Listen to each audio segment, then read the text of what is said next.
Hello everyone, welcome back to our channel Login Aid. In this guide video, I will show you how to sign into Santander Mobile Banking app.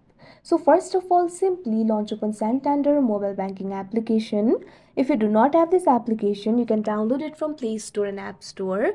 You can see over here Santander application has been opened. So in order to sign into your account, what you have to do is tap on the login option that you can see on the screen.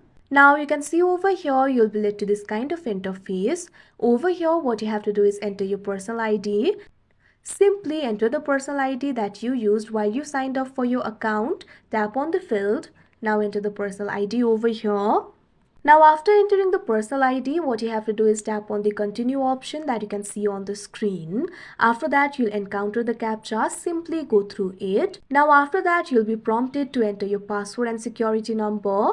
Make sure to enter the correct password and security number and tap on the option log on and you'll be logged on to your account. So that is how you sign into Santander Mobile Banking app. I hope you found this video helpful. Thank you for watching. Make sure to like, share and subscribe to our channel.